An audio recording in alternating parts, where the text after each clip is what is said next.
سچ T V کے ساتھ آپ کا میزبان خرم شہزاد۔ ناظرین، میں اس وقت موجود ہوں پلیس آپ کو ایکسپلور کروانے والا ہوں۔ یہ کامران کی بارادری ہے۔ مرزا کامران جو کہ ظہیر الدین بابر کی وفات کے بعد جب مرزا کامران نے لاہور پر قبضہ کیا تو یہ بارادری جو ہے انہوں نے اپنے آرام اور تفریح کے لیے تعمیر کروائی، اور یہ پکنک پوائنٹ بہت خوبصورت ہے، لوگوں کی نظر سے بھی اوجھل ہے۔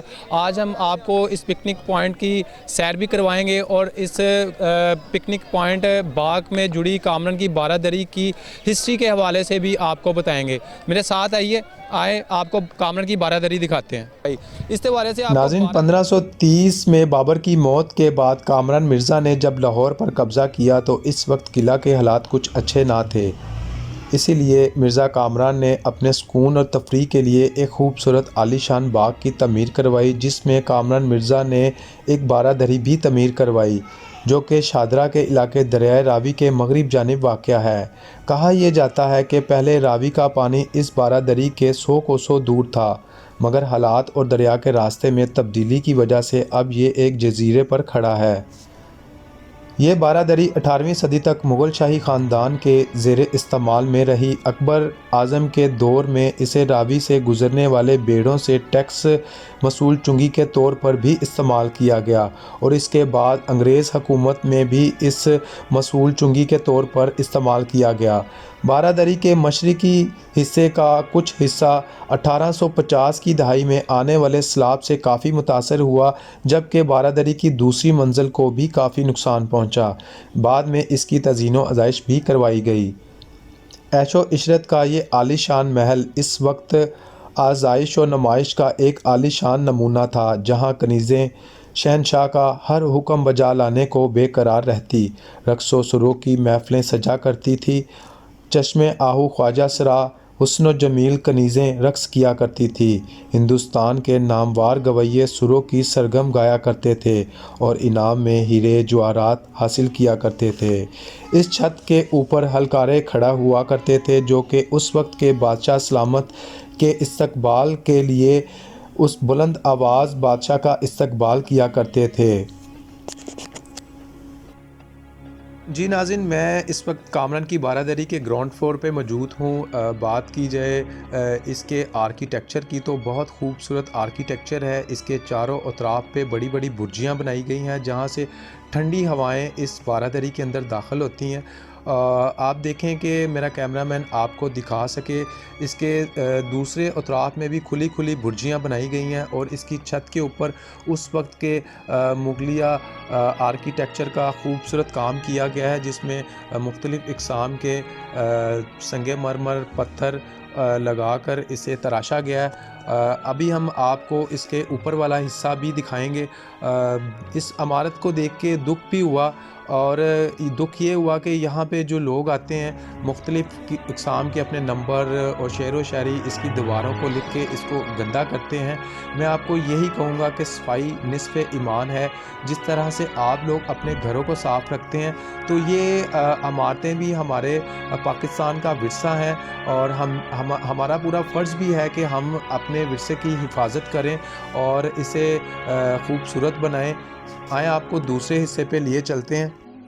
جی ناظرین، اس وقت ہم کامران کی بارادری کے دوسرے تختے پر موجود ہیں۔ دوسرے تختے پر بھی آپ دیکھ سکتے ہیں کہ کامران کی بارادری کے چاروں اطراف پہ کھلی کھلی برجیاں بنائی گئی ہیں جہاں سے ٹھنڈی ہواؤں کا جو سلسلہ ہے اس بارادری کے اندر داخل ہوتا ہے، اور اس بارادری کے اوپر ایک چھت ہے، اور چھت کی بھی ایک تاریخ ہے۔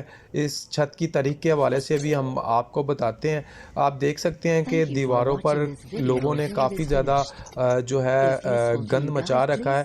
محکمہ آثار قدیمہ کو اور ٹورزم ڈپارٹمنٹ کو اس کی تزئین و آرائش کے لیے بھی کام کرنا چاہیے تاکہ ٹورزم پاکستان میں زیادہ سے زیادہ پروموٹ ہو سکیں۔ آئیں آپ کو اس کی چھت کا وزٹ بھی کرواتے ہیں۔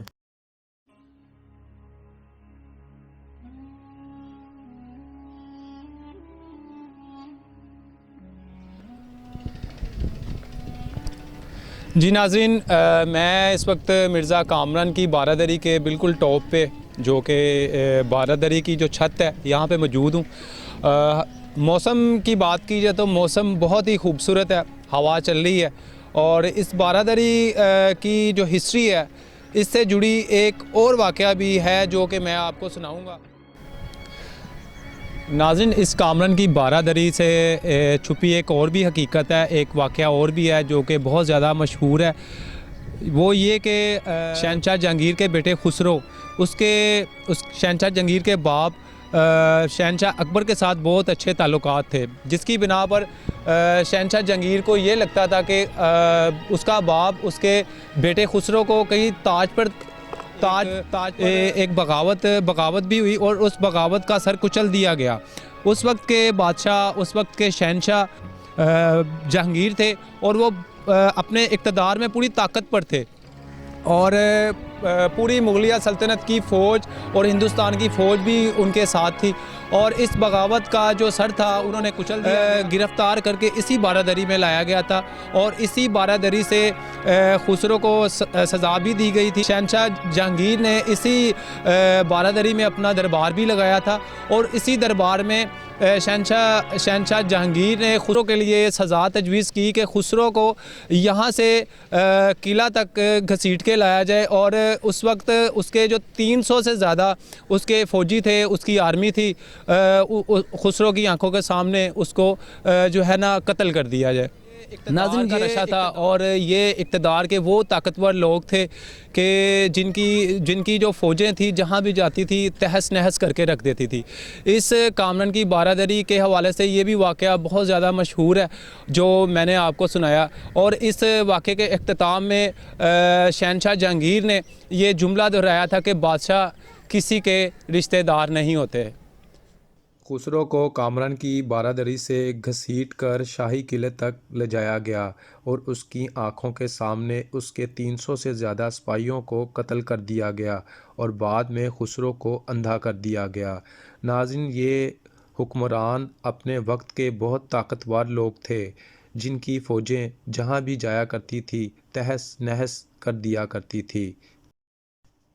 بے زور جواں جنہیں کہیے پہاڑ تھے، جب آئی موجیں حادثہ تنکے سے بکھر گئے۔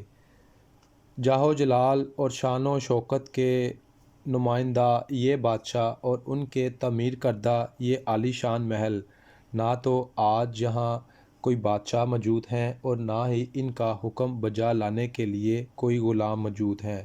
یہ طریق کے بہت بڑے لوگ تھے، لیکن آج یہاں ان کا حکم بجا لانے کے لیے نہ کوئی غلام موجود ہے اور نہ ہی کوئی بادشاہ۔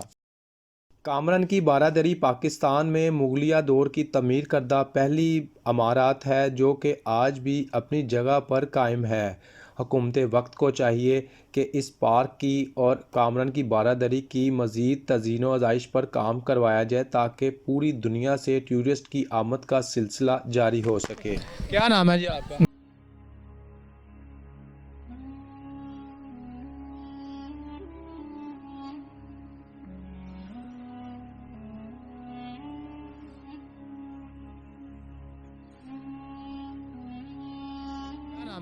میرا نام محمد عامر زاہد ہے۔ اچھا بھائی جان، آپ یہ بتائیں کہ آپ کو یہ کامران کی بارہ دری میں آگے کیسا فیل ہوا؟ صحیح ہے، یہاں نا کرکٹ زیادہ بہت کھیلنے آتے ہیں یہ بچے وغیرہ، اور فیملی کم آتی ہے مثلاً وغیرہ، تو اس لیے نا حکومت سے یہی دکھاتا ہے کہ یہاں نا انتظام کیا جائے، مثلاً پہاڑی کا فیملی کے لیے بنائی جائے۔ جی وعلیکم السلام۔ کیا نام ہے آپ کا؟ میرا نام عمر ارشد۔ اچھا عمر بھائی، اس بارہ دری کے حوالے سے بتائیے گا کہ آپ کو اس بارہ دری میں آگے کیسا فیل ہوا؟ میں ان سے ریکویسٹ کروں گا کہ آپ اس کی تزئین و آرائش پہ تھوڑا سا کام کریں۔ لوگوں نے اس کی بہت بری حالت کر دی ہے۔ ٹورزم کو پروموٹ کرنا چاہیے، اور اپنے جو یہ ہیریٹیج والی بلڈنگز ہیں ان کو بہتر کرنا چاہیے تاکہ جو ہے وہ ٹورزم کے حوالے سے، پارک کے حوالے سے دیکھیں جی، آپ کی جو ہے وہ آپ کا کلچر جو ہے وہ یہ چیزیں ہیں، اور آپ کو اس سے اٹیچ رہنا چاہیے۔ آئیں یا وزٹ کریں اور اس کو جو ہے وہ صاف ستھرا رکھیں، اس کا خیال رکھیں۔ میرا نام نوازش ہے۔ نوازش، آپ کو یہ پلیس کیسا لگا ہے؟ بہت اچھا، بہت اچھا۔ اچھا، یہاں اس پلیس میں آپ کو کیا چیز سب سے اچھی لگی؟ بس نیا ہوں، دربار دیکھا ہے، صفائی اچھا لگا ہے۔ کیا کہنا چاہتے ہو اسلام آباد والوں سے، پورے پاکستان میں جو لوگ آپ کو سن رہے ہیں اس پارک کے حوالے سے؟ اسلام آباد سے ہوں، لاہور بھی اچھا ہے، بس دربار پہ حاضری دیا، پھر گھر کرکٹ کھیل رہے ہیں، گھر جا رہے لوگ بھی اچھے۔ میری طرف سے سب پاکستانی بھائیوں کو السلام علیکم اور سچ والا کا شکریہ۔ جی ناظرین، میں نے آپ کو اس بارہ کے ہسٹری کے حوالے سے بھی بتایا، اس باغ کو بھی ایکسپلور کیا اور اس کامران کی بارہ سے ایک چھپی ہوئی ایک حقیقت اور ایک مشہور واقعہ بھی دوستوں کو سنایا. اور یہ بہت ہی خوبصورت پکنک پوائنٹ ہے. آپ اپنی فیملیز کے ساتھ یہاں پہ آ سکتے ہیں.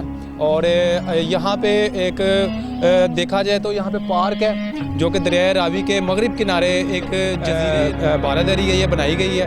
اور جو لوگ مجھے سن رہے ہیں ان کو میں یہی کہنا چاہتا ہوں کہ لاہور میں یہ پکنک پوائنٹ جو کہ آپ کی نظر سے اوجھل ہے، یہاں پہ آئیں اور اپنے بچوں کے ساتھ اپنی فیملیز کے ساتھ انجوائے کریں. اور حکومت سے اور محکمہ آثار قدیمہ سے یہی ریکویسٹ کی جاتی ہے کہ اس پارک کو، اس کے کلچر کو، اس عمارت کو، اس کی تزئین و آرائش پہ کام کروایا جائے تاکہ ٹورزم کو سپورٹ ہو سکے. اس کے ساتھ ہی اپنے میزبان خرم شہزاد کو اجازت دیجیے. دیکھتے رہیے سچ ٹی وی لاہور.